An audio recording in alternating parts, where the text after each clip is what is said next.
Kentucky's Voice is your home for real news, real people, and real answers. But we do it without you. Your financial support helps us bring truth to the forefront, hold leaders accountable, and give a voice to the people of the Commonwealth. Join the fight today. Give online at kyvoice.org or text KYVoice to 53555. Every gift makes a difference. Stand with us. Speak up. Stay strong. You are Kentucky's voice.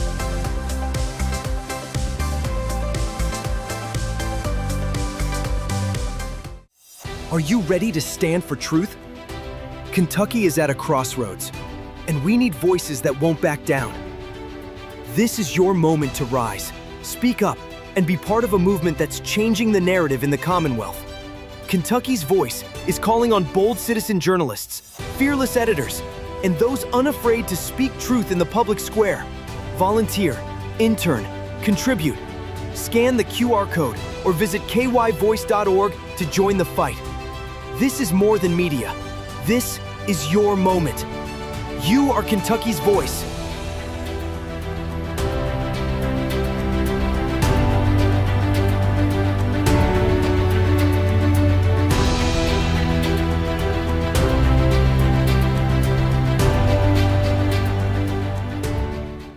Open borders, shameful abandonment, disregard for human life, the prospect of more mandates and lockdowns, and the list goes on. Now more than ever, we need to stick together. Voting alone is not enough. We must use our dollars to support like-minded companies that fight for our rights and beliefs. Patriot Mobile is America's only Christian conservative wireless provider who shares your values. Last year, we gave more than $500,000 to conservative causes. With your support, we'll give more than $1.5 million this year. It's time to band together and support companies that truly love America and fight for our freedoms. Will you join us?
Kentucky's Voice is your home for real news, real people, and real answers. But we can't do it without you. Your financial support helps us bring truth to the forefront, hold leaders accountable, and give a voice to the people of the Commonwealth. Join the fight today. Give online at kyvoice.org or text KYVoice to 53555. Every gift makes a difference. Stand with us. Speak up. Stay strong. You are Kentucky's voice.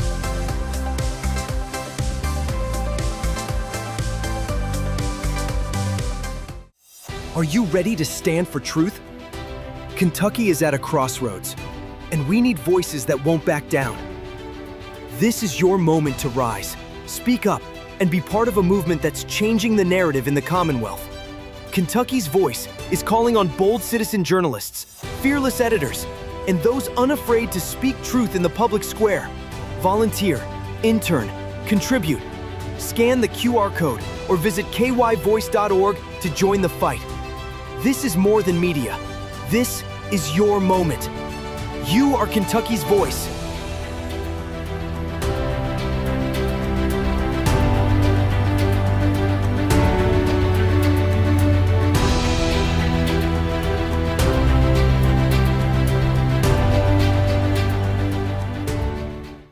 Open borders, shameful abandonment, disregard for human life, the prospect of more mandates and lockdowns, and the list goes on.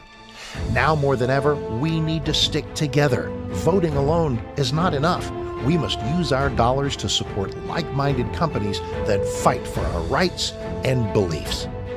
Patriot Mobile is America's only Christian conservative wireless provider who shares your values. Last year, we gave more than $500,000 to conservative causes. With your support, we'll give more than $1.5 million this year. It's time to band together and support companies that truly love America and fight for our freedoms. Will you join us?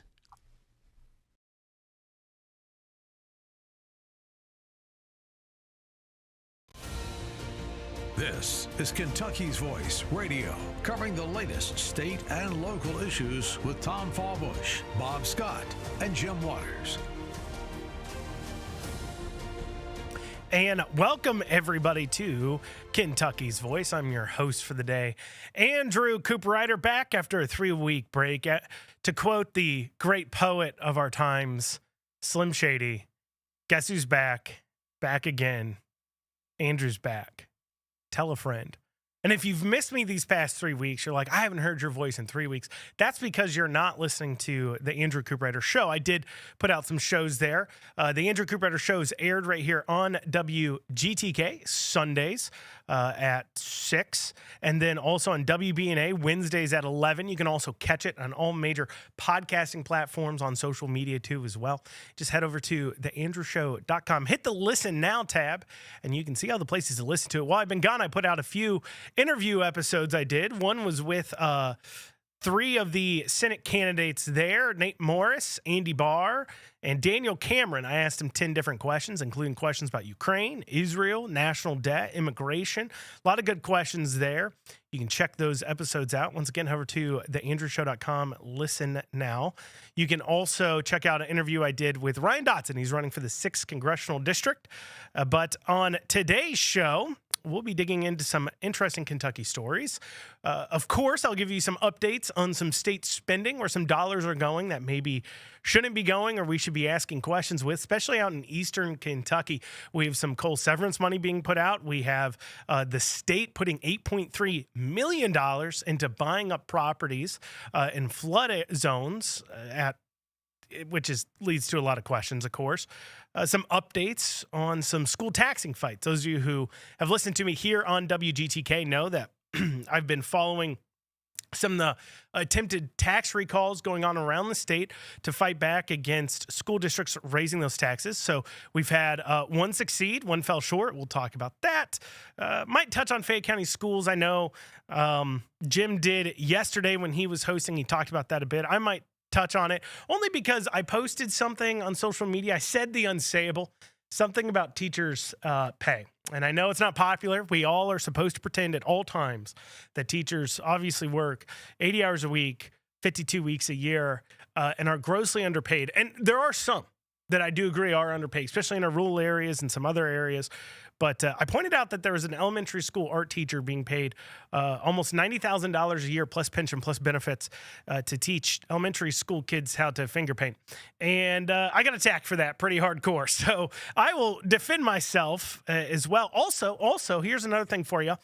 The state Republican caucus there for the state legislators, so that's the Senate and the House Republican caucus there, they had their annual retreat. That's right, they have to retreat away from the voters, of course, get together, powwow behind closed doors about what they are actually going to be doing when they're in session. And so that took place, was it early last week? So I've heard some whispers, some rumors, some talks about what might have came out of that.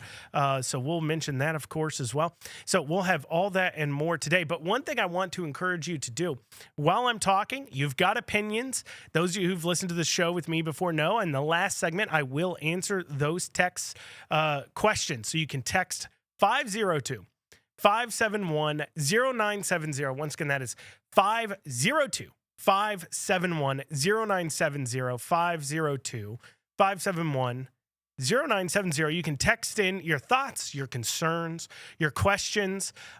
You can text in your critiques, but I'm not going to read them. Actually, there's a guy in the back that screens the text messages, and he doesn't send me the mean ones because he knows I have a fragile ego.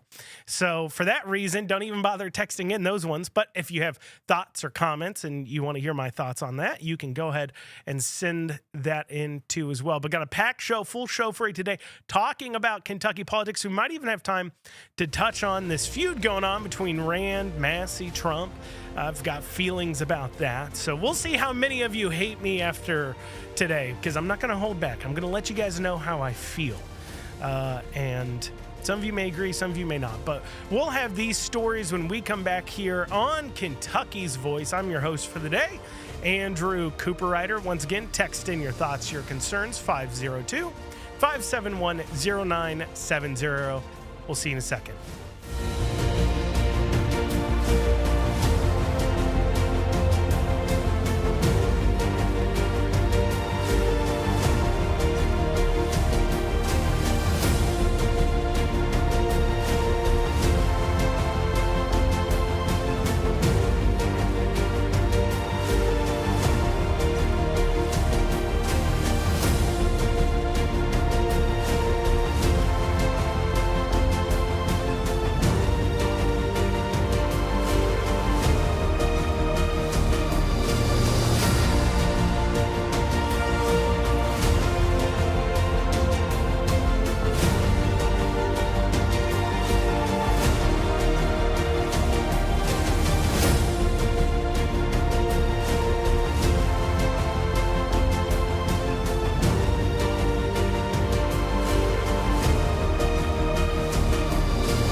Back to Kentucky's Voice Radio, online at kyvoice.org.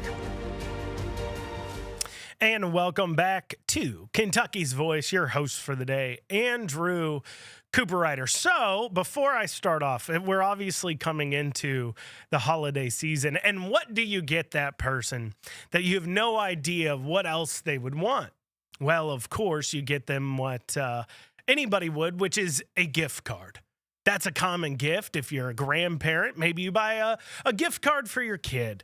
Well, one of those things that you may want to buy a gift card to includes places like Malibu Jack's. That's a place where you might want to buy a gift card to. Parlor Pizza, 5 Iron Golf Louisville. Now, what if you could spend $50 and only spend $50 and be able to give a $100 gift card? That would make you the hero of the season, wouldn't it? Well, that's what you can do. If you head over to shoppingkentuckiana.com, once again, that's shoppingkentuckiana.com, you can buy gift cards at half price. Sounds a pretty good deal to me. We're trying to make every dollar stretch during the holiday season. You're sitting down, you're doing that budget. You say, oh man, I've got 100 grandkids. How do I make it work? Well, you can simply spend $50 and get yourself $100 gift cards, or $20, get a $40 gift card. You don't have to spend $50, but get half price gift cards to places like Malibu Jack's, Parlor Pizza, 5 Iron Golf Louisville by visiting shoppingkentuckiana.com. So I just wanted to give you guys some shopping advice there. Now, digging into it today, obviously, I make some posts on my social media from time to time, and those of you who follow me, and you can check out KY Cooperrider on X, or just search Andrew Cooperrider on Facebook. You can check out my socials there. But those of you who follow me know I, on a regular basis, am calling out government spending. And one of the things that drives me crazy, because I am a conservative, it used to be a part of the Republican Party platform when it was a very lengthy platform. Obviously, with the Trump, it shortened it up a bit, but this idea is still in there. That is not the role of government to be picking and choosing winners and losers. Essentially, it's not the role of government to sit there and say your business should succeed and yours should not. And one of the ways that I see government doing this so often is when they give handouts, dollar bill handouts to private companies, whether it's large corporations. And, you know, we've talked about how the Kentucky government here gave $410 million to Ford to build the battery plant. That's like cash money to build the battery plant in Glendale battery plant, the Blue Oval SK factory. $300 million of that or so was forgivable loans, and then they gave them free training programs and free land and free property and just a lot of free stuff, right? And I'm sure if you're like me, you wish you too could get $300 million for your business. But that's why government shouldn't be picking and choosing winners and losers, because we also see that when you look at investments you make, such as into electric vehicles, that has a pretty shaky ground. And it's best to allow the market to decide what's a good investment and what's not. Other ways we've seen them giving away money, and I've called this out, is helping out, quote unquote, small businesses. One of the things I've called out here, this happened about 2 months ago, was the state of Kentucky spending $1 million to buy distillery equipment for a for-profit bourbon distillery company to open up in Bourbon County, Kentucky, in Paris, Kentucky. Obviously, the government shouldn't be in the business of distilling liquor. That is obviously a private industry, but also at a time where we see so many bourbon distilleries going belly up. I believe we've seen 3 or 4 filing for bankruptcy just here in Kentucky. We've seen stock prices down on Jack Daniels, which isn't made in Kentucky, but its parent company is based here in Louisville, of course. We've seen that going down. Maybe it's not the best time to be investing in distilling, but obviously our state went ahead and spent $1 million on distilling equipment for a private company. I noticed, too, one of the other things I saw come across was $20,000 meant for a apparel company called Appalachian Apparel. And this kind of caught my eye because it was just literally cash for essentially a random small business to purchase T-shirt manufacturing equipment, which I'm sure there's a lot of people out there that love to get in the T-shirt business, and they just had a free $20,000 to buy equipment with. They would also get into it. I don't begrudge the company for taking advantage of it. I mean, you got to get it when you get it. Get yours. Like many of you know, I'm a small business owner myself. And look, if the state's just going to be handing out cash, I mean, who am I to say no? You can say that's hypocritical, but whatever. I'm the one getting cash from the government. No, I'm mostly kidding. I'm not kidding at all. I'd totally take the money. But the point is that it's more about the fact that the government shouldn't be picking and choosing who to give this money to. And so they decided to give $20,000 to this apparel company. Now, the thing that was interesting about Appalachian Apparel Company, LLC, which is who in the government contract there it was supposed to go to, that company doesn't exist in Kentucky. It hasn't existed since 2021. According to the state records that were filed here, what we see, according to the Secretary of State's website, is that they haven't filed their annual report since 2021. And so it's been effectively dissolved by the state. It's an inactive business and bad standing with the state.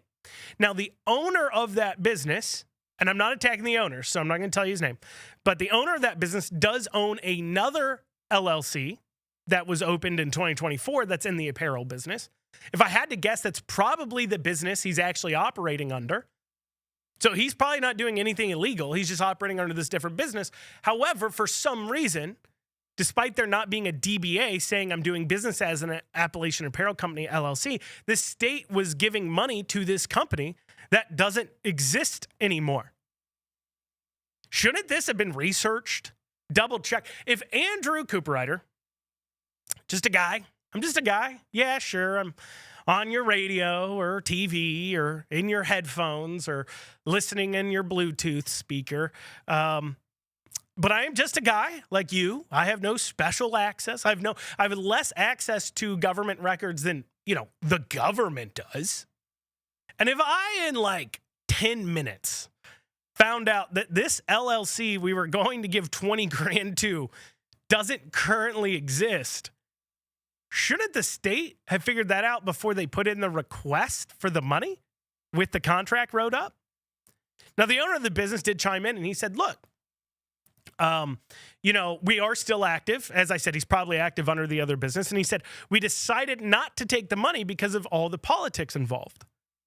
Which, good on him. If he doesn't want to take the money, doesn't want the strings attached, hey, good for him. As I kind of indicated earlier, he's probably a better man than me, honestly. But it does point that out. So this isn't an attack on the business. Actually, I'd encourage you. It looks like a nice business, and their products are not overpriced. So if you want to check out the Appalachian Apparel Company, for some reason their landing page says under construction. But if you go to their shop, you can still buy T-shirts, and last I looked, they were like $15. So go for it, right? Buy some stuff from this guy. It's probably better than buying something off Amazon Basics or something like that. But anyways, so it's, once again, not an attack on him, but this just shows how careless they are with our tax dollars. Now, this money was coming from the coal severance fund. This is a tax levied onto coal producers in order to help pay for the fact that back in 1990, the Clean Air Act kind of moved our coal jobs out of Kentucky, and they created this coal severance fund to help the counties where the coal jobs are being moved out of, and as people move off coal, to help them reestablish business and reestablish these kinds of things. Now, I would argue, one, people want to argue that, well, this isn't tax dollars. Well, it is tax dollars. You're paying for it one way or another. I mean, the government doesn't produce anything. They tax somebody. And in this case, they're taxing coal-producing companies, which in turn means your energy costs are more. So it's all kind of bundled into your energy bill. If you're getting coal-fired from Kentucky Coal, and many of us are here in Kentucky, so if you're getting power from a coal-fired plant from Kentucky Coal here in Kentucky, you are paying for this fund. I pay it. I'm in a coal-fired area getting coal-fired power.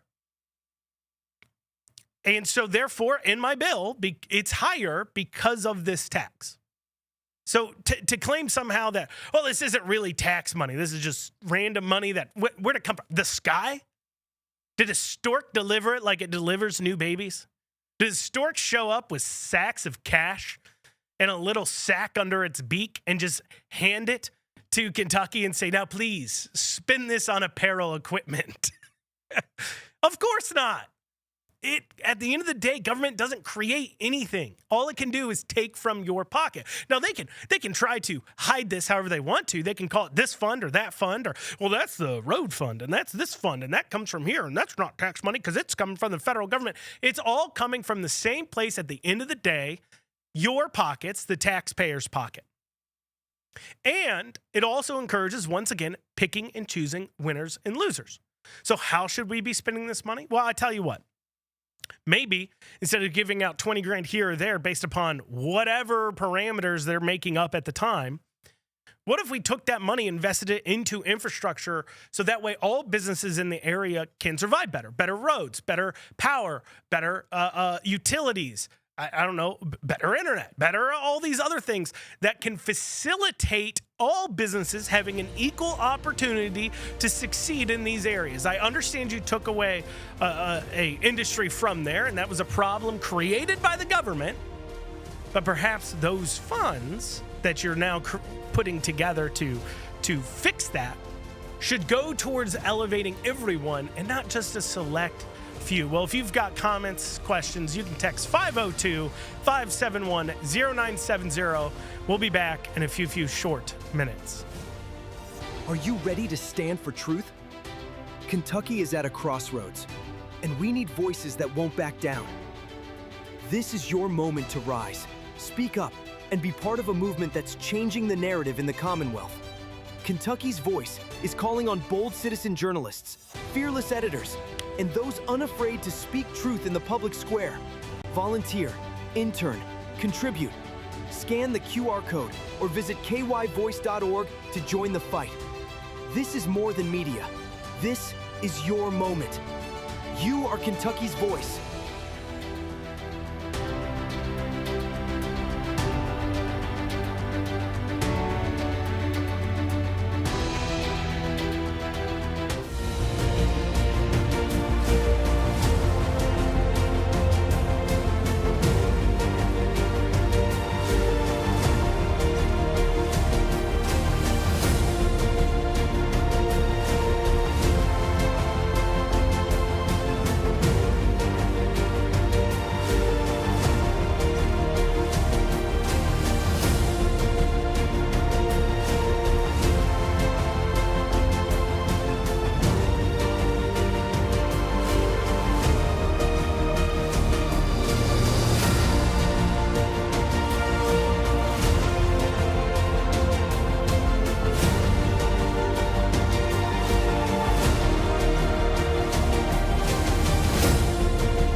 back to Kentucky's Voice Radio, online at kyvoice.org.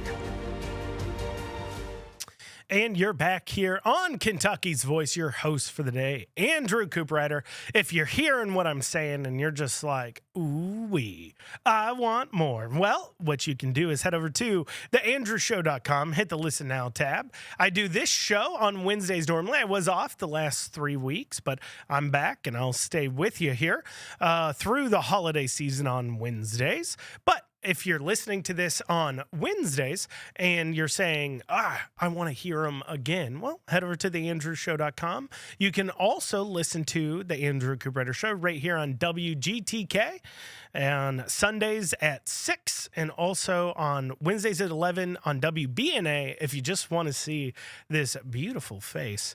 I know what you're thinking. I have to see it. Well, you better tune in. Now, before the break, I was talking about some issues with money going out in Eastern Kentucky, some coal severance funds in order to help out the area.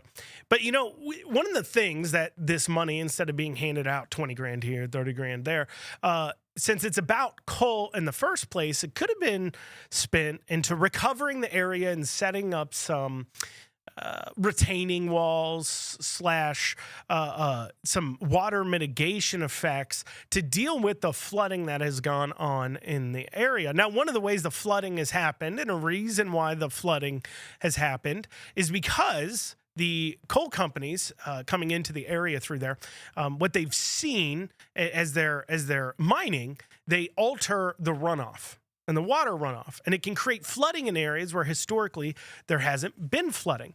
And so the state, in order to help deal with the fact that there was this flooding going on, and they're constantly having to spend money helping people out in the area with recovery efforts and as such, well, they've decided, well, let's do this. We think a cheaper route will be to spend $8.2 million to acquire floodplain properties in Pike, Letcher, McLean, and Floyd County. So that was approved early this month, okay? And how this breaks down is they're sending $3.1 million to the Pike County Fiscal Court. They're sending $1.7 million to Letcher County Fiscal Court, $560,000 to McLean Fiscal Court, and then $2.8 million to Floyd County Fiscal Court. And then those fiscal courts can use that money to buy up the properties. Now, what are they going to do with the properties? I don't know.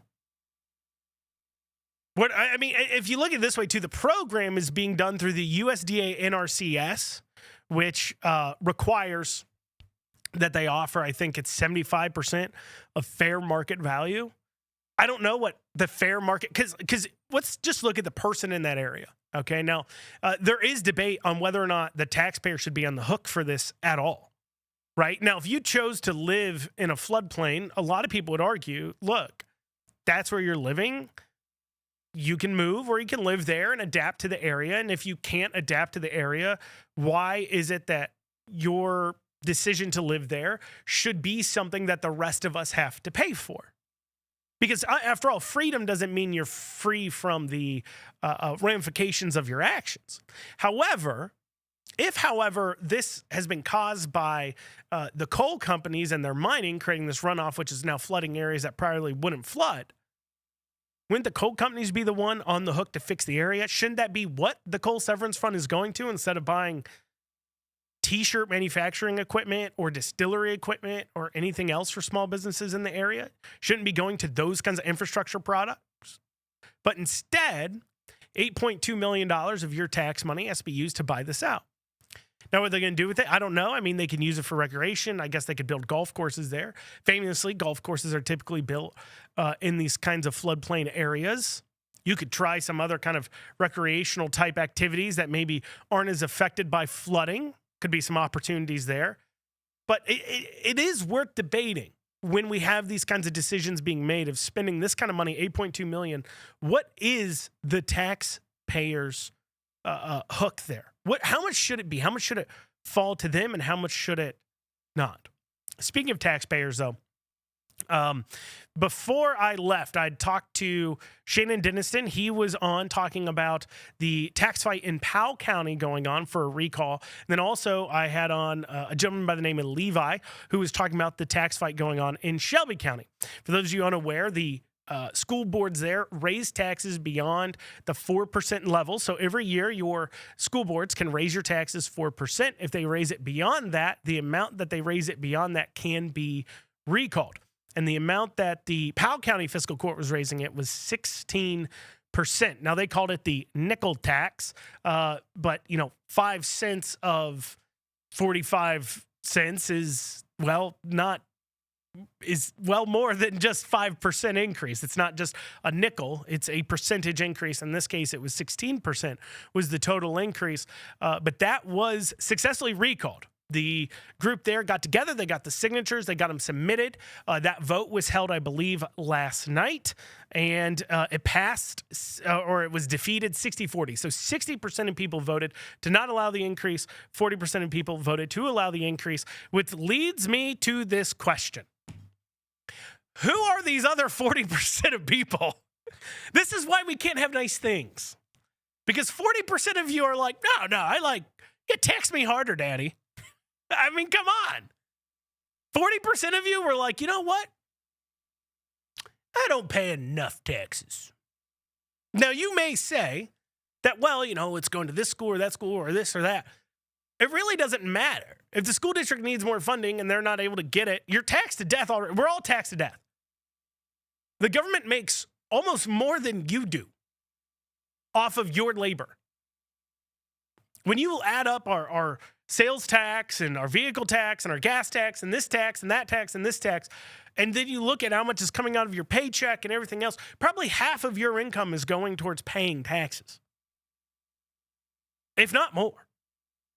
And there was 40% of people out there in Powell County that were like, Now, granted, the school district hasn't gone up in the number of people. In fact, it's gone down in the number of students it's servicing. But you know what? I want to be taxed more. And, this thought process and this kind of inability to understand what's going on. I saw this post on social media the other day. It was a comment from somebody, and this was on the Thomas Massey Rand back and forth, whatever you want to call it. And they made a comment that to me I couldn't believe what they said. So this is what they said. They said that they didn't want, let's see here. There it is. They wanted to vote. Essentially, they're saying, I wanted to vote against Rand Paul in this next election, but he's not my senator. Instead, I have old Mitch. This person shouldn't be allowed to vote. If they don't know that both Rand Paul and Mitch McConnell are your senators, you can't have Mitch McConnell as your senator and not also Rand Paul as your senator. They're both senators of Kentucky. The entire state of Kentucky elects both of them just on different years. And if they don't understand that, can we ban this person from voting, please? This isn't even about the state House of Reps is 2 years and the state Senate's 4-year terms, but federally speaking, Congress is 2 years and then federal senators are 6 years and they just don't quite understand that, or, they don't know who their congressman is exactly because it's changed 4 times because they're in one of those counties that got redistricted. I get that. I hear that. Maybe you're confused. You don't know what's going on, or your state House rep has changed because you were redistricted, so you don't know who to vote for there. I hear you. But if you don't know that if both Mitch McConnell and Rand Paul are voted statewide in the state of Kentucky, are voted on statewide, and they're both your senator, I don't think you should be allowed to vote. But what you should be allowed to do is save some sweet, sweet money, and you can do that too coming into this holiday season. That's right. That's a nice transition into a little bit of a ad read here. So Shopping Kentuckiana, what you do there is you can buy 50% off gift cards. Everybody loves a gift card during the holiday season, especially if you're buying for the grandkids.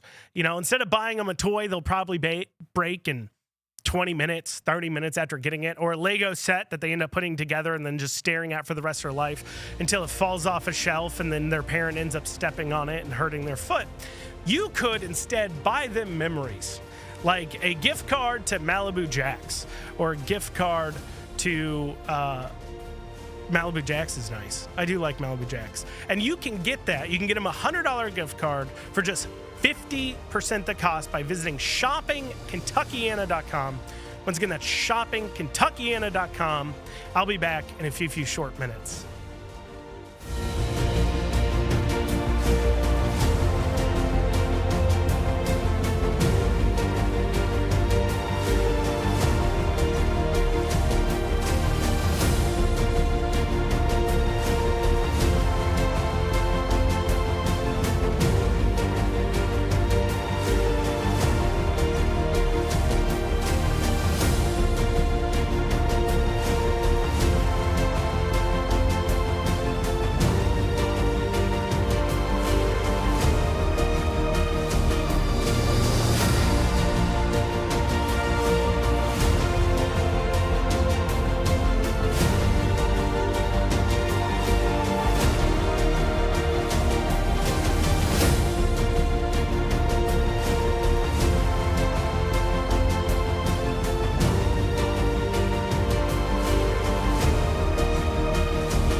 Back to Kentucky's Voice Radio, online at kyvoice.org. And you are back here on Kentucky's Voice. I'm your host for the day, Andrew Cooper Ryder, here to bring you all the news, all the information you need to hear, things going on in Kentucky. If you love my voice, head over to theandrewshow.com. You can listen to my weekly show there, more than when I just guest host here on Wednesdays. But I'll be with you. I believe I'm scheduled now to the end of the year to be with you on Wednesdays. So you can stay tuned in right here. Keep hearing this wonderful, beautiful voice of mine.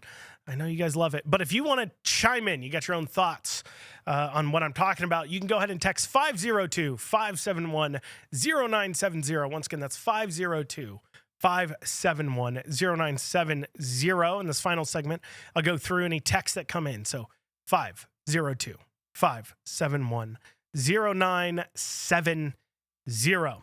So while I was off, I posted something pretty controversial, and I want to lay this out because this is going into a realm where people don't like to, frankly, they don't like to hear it. And well, you know what? Don't care. I have things to say. And so here you go. I posted about a teacher's pay, right? So there is an elementary school art instructor. So Fayette County Public Schools going through tons of financial turmoil. And so with that, they created a employee searchable database where you can see how much people are being paid. And I happened across a elementary school art instructor being paid $83,856 a year plus benefits and everything else. And I just made a simple comment, saying, wow, $83,000 a year to be an elementary school art teacher. That seems high. I'm not about to say all teachers get paid this much. I know they don't. I know of teachers in Fayette County schools that are teaching core subjects like math and reading who are getting paid significantly less than this. This is just something I happened across, and it struck me.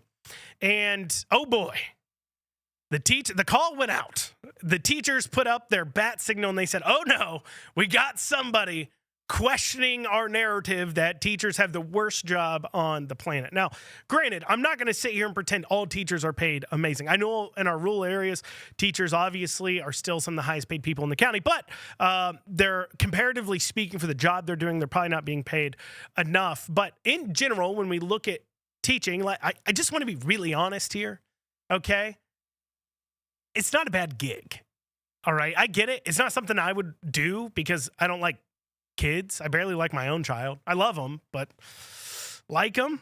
But that being stated, even though it's maybe not something I would do, it's not a bad gig, right? I mean, you have off every major holiday.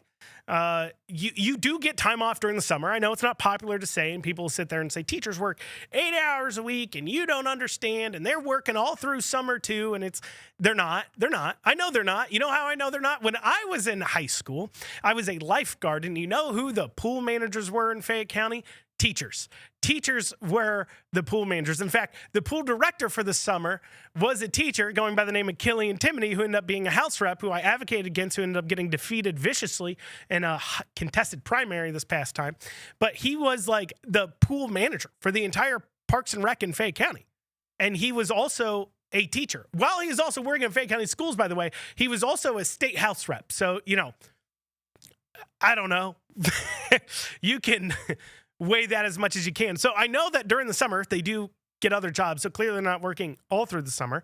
And they have off 2 weeks, Thanksgiving, Christmas. There's a lot of businesses, a lot of jobs you work that you don't have that. And I'm not going to say teachers don't work hard. I'm not saying that at all. What I am saying, though, is that if we compare the amount of hours they work to like an average Kentuckian on salary over the course of a year, they do work less.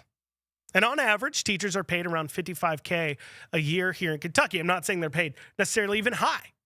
I'm just saying that this adage that they have to be paid more and more and more and more, I don't necessarily as much buy into. But that's okay. You can disagree with me there, and I'm sure a lot of you do. But one of the things that people kept commenting when I brought this up was that, well, that's because this person has a master's. You go to school for 6-7 years and get a master's degree and then work this place and that place, and they don't come by that money easy. And there's first off, if we have a system in place that you need a master's degree to teach kindergartners how to finger paint, what is going on here? Right? And it doesn't matter what degrees you have. I know, once again, this is controversial to say, but Bill Gates mopping a floor is still doing as much work and value as a janitor does. So he's paid as much as a janitor. It doesn't matter that he's got all this other experience that has nothing to do with the job he's doing, per se. But also, once again, why do you need masters for that? Also, let's bring this up. And I know you're going to hate me saying this, but let's challenge the idea that you really even need it is bonkers to me. It's absolutely crazy to me that you need a 4-year degree or a master's to a general degrees to teach. First, let's recognize that all of us agree that every parent, whether you realize or not, what you're saying is every parent is capable of teaching a kid how to read, a kid how to do math, a kid how to do this. One way of homeschooling that people are allowed to do. Also, time and time again, we talk about how parents need to be working more with their kids, teaching them to read and everything else, especially in elementary school education. Now, granted, when you get into high school and you're talking about advanced physics and things like that, you probably, and I'll return to that in a second, you should probably have some higher degrees there, but I'll get to that. But for your general teaching a couple of kids, we all agree we have the ability to do. But some do it better, some don't. So now we're talking about teaching 20 kids. And granted, I agree, there are things you need to learn. But could that be a 2-year certificate? Does it have to be a master's degree? Because if we didn't require the master's degree, we wouldn't have to pay teachers $100,000 a year. Just something to think about. Just plugging that out there just for you to munch on. Also, it's not even important. Okay, here's another thing. Okay, for those of you that are like, no, you have to have this degree in education to teach your kids. What are you talking about? Okay, do you know that if you just have a bachelor's degree in literally anything, it could be in dance theory, lesbian feminism, it could be in art, it could be in history, it could be a 4-year degree in music. You are now qualified in all of our school districts across this entire state to be a substitute teacher, sometimes for months on end if somebody's on maternity leave. You're now qualified for months on end to teach any subject. Any subject. You're allowed to teach with just a general 4-year degree in anything. as a substitute. And sometimes, like I said, you're subbing for months on end sometimes. So are we selling those kids short? Are we acknowledging that kids are sold short when a teacher goes on maternity leave for 8-9 months? Or are we acknowledging that, you know what? You can kind of learn how to teach these kids through an apprenticeship programs, 2-year certifications, everything else. And if it didn't cost so much to become a teacher, we'd probably have more teachers. Because they want to talk about these teacher shortages happening in all these different places. We'd probably have more. And then the other thing that's kind of crazy to me and bonkers to me is that this elementary school art instructor has the same qualifications and pay level as a teacher teaching advanced physics in high school to STEM students. Literally, they could be transferred to like another subject, and they're qualified to teach it. Does that make any sense? Now, I post about it. People are commenting about, well, they have the master's and they have this. They have all this education, everything else. I don't care how we got here. I'm pointing out that this system is crazy. Yes, teachers should be paid differently based upon the subject that they're teaching. That may sound crazy to some of you. I'm not saying art's not somehow important. And I get it. It's artistic expression, how to address yourself, how to draw, how to make shapes and everything else. That can be very helpful general skill. I'm not saying it's not. But at a time where our school districts, not even half the kids are graduating proficient in reading and math, maybe the good reading and math teachers should be paid a little bit more. Maybe we should be taking a good hard look at the fact that an art teacher and a physics teacher in high school, an elementary art teacher and a physics teacher in high school, have the same qualifications. Maybe that should be something we're talking about. But if you try to bring it up, oh, you're the bad guy. Are you saying you don't like teachers? Teachers work so hard, you must hate them. No, not at all. I think there's a lot of teachers out there that should get paid more. I also think there's a lot of teachers out there that probably shouldn't be a teacher anymore. And certainly shouldn't be paid as much as they are for the value they're delivering. And I think our system is kind of crazy because there is no private company out there that works this way. There's no private company out there that says no matter what you're doing, it's about the amount of time and degrees you have, and that's what you're getting paid. It doesn't work that way in the private sector, and the private sector gets generally good results on a lot of things. Private schools, great results on a lot of things. Better results. Hence why people are willing to pay $15,000 a year to send their kid there versus the free alternative run by a bunch of people that apparently have an art teacher in elementary school getting paid the same as a physics teacher in high school, teaching college-level courses. I'm just saying, and I know you got feelings about it. You can text me about it. 502-571-0970. I've read the comments on my posts about it. People don't like me saying the unsayable. But look, we have a school system trying to raise our taxes, massive percentages. We have 2 school districts in desperate positions, need help with their finances. But one thing we can't touch or possibly come across is the idea that a teacher needs a master's degree or a teacher needs a 4 years bachelor's degree to teach kids how to read in elementary school or to teach kids how to do art in elementary school or to teach kids to do anything in elementary school. I'm just saying, maybe we should look at specialized specific trainings. And I have more evidence on this. And if you want me to talk about more, you can text 502-571-0970. Once again, that's 502-571-0970.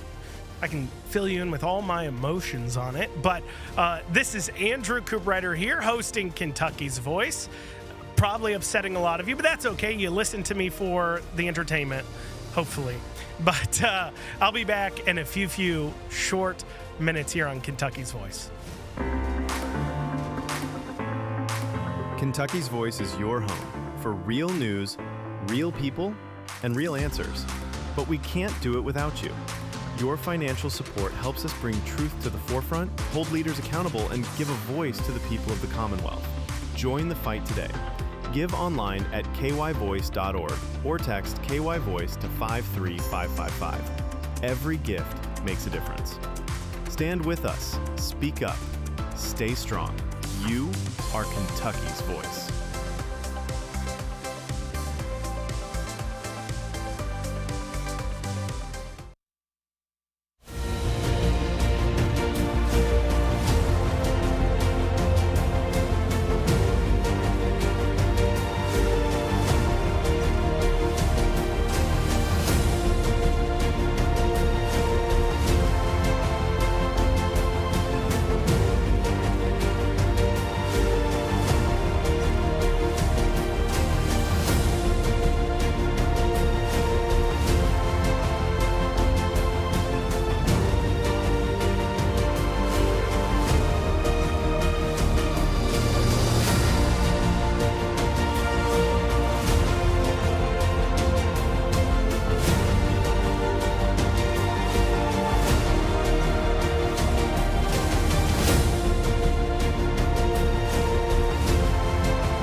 Back to Kentucky's Voice Radio, online at kyvoice.org.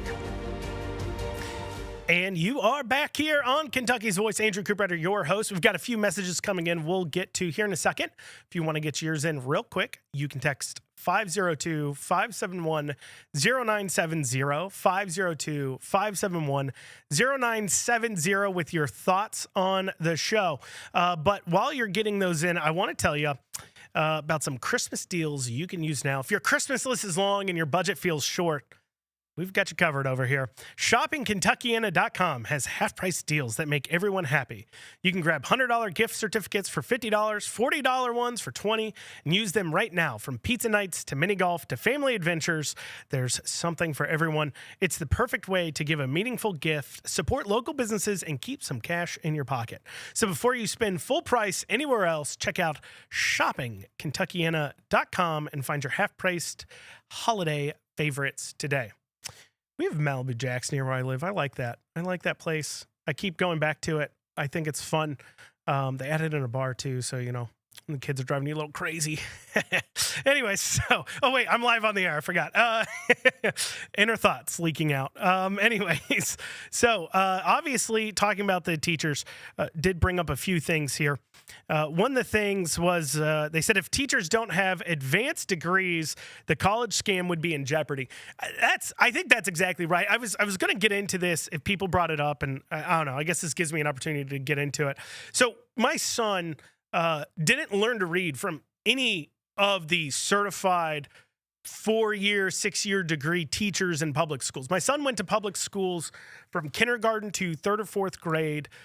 He then switched over. He homeschooled for 1 year during COVID, and then he switched over to going to a private Christian school. And he was struggling with reading that entire time. And keep in mind, he's in public schools, everything else. And it wasn't until he went to private school that one of the teachers there said, "Hey, your son might have dyslexia. Let's suggest a tutor." And so a tutor who took a 3-month certification course in a dyslexia tutoring program. He's been going to her for about 1.5 years or so now, 2 years. He's now reading at grade level, above grade level. He can actually read and write. And I was shocked by the turnaround here. And it took not a public school teacher with their required degrees, but took a private school teacher that probably didn't have her master's to recognize he has dyslexia. And then the person who actually taught him to read was somebody with a 3-month certification. A 3-month certification did better than 4 or 5 years in public schools. So yeah, maybe requiring all these degrees to teach kids to read isn't as necessary as, some may say it is. I'm just throwing that out there. Here's the other thing here. We got Andrew. We still don't understand education is a privilege, not a right. And teachers' unions are the worst thing ever. First off, yeah, it's interesting when we talk about teaching is a privilege, not a right. Now, definitionally speaking, I agree with you because you cannot have a right to something provided by somebody else, right? So I have a right to liberty, property, the pursuit of happiness, but I have a right to purchase that property and to own that property. I do not have a right to property in the sense that if I don't own a piece of property, I can just walk up and say, that property is mine, I'm taking it from you. In the same way, healthcare can't be a right because you have to get it from a doctor. If you have to get your education from somebody else, because last I checked, in this country, slavery's been outlawed for like a long time. We actually fought a war over it. But because slavery is outlawed, you can't demand something from somebody else that requires somebody else's work and then call it a right. You can't do it. However, it is in our state constitution that the state has to fund a system of common schools. Also said teachers' unions are the worst. I'm with you there. I mean, this is an interesting fight going on in Fayette County Public Schools. And I know you guys, most of you listening don't live in Fayette County, but there's this interesting fight going on because you have 2 unions right now in Kentucky, 120 strong, and the Kentucky KEA, Kentucky Educators or Teachers Association or whatever. And they're both unions. And Tyler Murphy is a national director of KEA or the NEA, the National Educator Association, which is the parent of KEA. So he's there, and there's this fight of collective bargaining of what union are they going to do with? And it's been a huge battle during all the school board meetings are just dominated by this issue of which union to pick. So they are really fighting after these unions. Let's see here. We have, let's see. Your info is valuable. This needs to be printed and sent to every property taxpayer. Well, thank you so much. I appreciate that nice comment back here too as well. I always appreciate it if I'm putting out information. Now, somebody did say that they didn't they said something about reminder that Kentucky's Voice or WGTK is a Louisville program. And they said, hey, let's talk more about Louisville things. I hear you 100%. It is called Kentucky's Voice, but it does, I think, local things going on in Louisville, if we can tie it back to, is always good. The one thing I would say to challenge you there is that when we are talking about schools, especially, from the majority, over 51% of state spending of not the pass-through federal dollars, but their general fund revenues, your tax revenues, your sales tax revenues, your income tax, those kinds of things. 51% of all those funds goes towards funding education. So while you may not live in Fayette County or Powell County or Shelby County, you may live here in Jefferson County, it is still your tax dollars being spent. And also, I think it speaks to an overall kind of rot within how we think about schools as a whole and an issue going on within our school districts. I'll give you an example, right? This is a funny headline here. This is local for those of you who want something a little more local. This came from, I believe, WBNA put this out. I'm not kidding you. This is a real headline. So here we go. WBNA put this out. Yearly audit shows JCPS finances strong and stable despite a $188 million budget deficit. That's a real headline from WDRB from 4 or 5 days ago. Yearly audit shows JCPS finances strong and stable despite a $188 million budget deficit. That's fiery, but mostly peaceful, isn't it? Like, yeah, sure, they have a $108 million deficit. Sure, yeah, JCPS is, in debt over $800 million, but they're stable. They're strongly and stably heading into the dirt. They're heading off a fiscal cliff, and, that's what we want, right? To see that going off into a cliff. Let's see here. Another comment came in. We chose to take the hard road and pull our kids out and scrape by on one income. It's hard, but I knew too many teachers. Yeah, I mean, a lot more people are turning to it. I mean, it's interesting to see that Kentucky's population is going up year over year by a few percentages.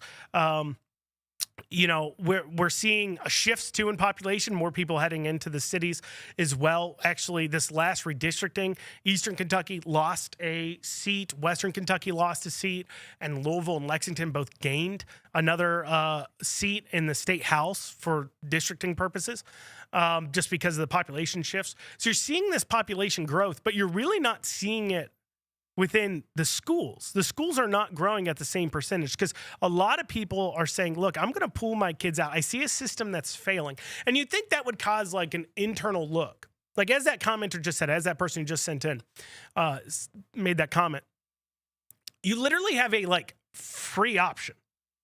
Do you know how bad your product has to be for people to be like, I'd rather spend 15 grand a year for one student to go somewhere else? Or how bad your product has to be to say, look, we're going to forego another income into the household, 30, 40, 50K a year, however much they're making. We're going to forego an entire income into the household so we can homeschool our kids because your product is that terrible. Look, I'm just saying. If that doesn't speak to the abject failure of our school systems within this state, I don't know what does. And the fact that they're talking about market shares and trying to hold on to things, it's just, I don't know. It's just pretty interesting to me as well. Let's see here. Anything else here? I don't know what this person's texting about. 4 million population, 120 counties, KY, 24 million population, 67 counties, Florida. What a jobs program. Oh, I see what they're talking about here. Yeah, so Kentucky has one of the most amount of counties. Thank you for, I understand what you're saying. My producer sent it to me and he's like, I have no idea what they're talking. I got you. I understand what you're saying. So Kentucky is one of those states that has like the second or third most amount of counties within the country. Okay? And this causes an expense because you have the sheriff, every sheriff in every county. You have the judge executive, every sheriff in every county. You have, of course, the fiscal court, magistrates in every county. And I mean, they're making good money. I mean, you're talking, if you just took, there's some counties that have like 6,000 people. If you combine some counties, I know nobody wants to do this, but if you combine some counties, you can actually really cut a lot of the expenses because it does come from the state. The state will issue payments out. And if you look at the Government Contract Review Committee, you'll see this happening where they're issuing payments to pay the salaries for these other counties. They're paying salaries for judge executives, for sheriffs, for magistrates. They're paying debt service for these counties. And it really is costing taxpayers statewide. You here in Louisville are paying for a lot of the salaries of rural counties that can't afford to do it here. And I think that really speaks to what you're pointing to there is, hey, look, there has to be some ways that we can look at this and say, we don't have the money for it. And if you want to go into school districts, there's like 150 school districts. There's not just 120. Because there's all these independent school districts within school. So like within a county, you'll then have a city that's for whatever reason decide they don't want a part of the county schools. And then they'll create their own independent school district within a county. That's rising up the cost. So you have that too as well. One final comment here. You could not offer me $1 million to send them, talking about kids, send their kids to public schools. And I get that. I mean, your kids are, of course, your future. You take that very seriously. Well, we're coming to an end here on Kentucky's Voice. I've been your host for the day, Andrew Cooperrider. Hopefully you guys enjoyed having me back here. I'll be back next week, I believe, on Wednesday. You can also check out the Andrew Cooperrider Show at theandrewshow.com. Till next time, we'll be seeing you.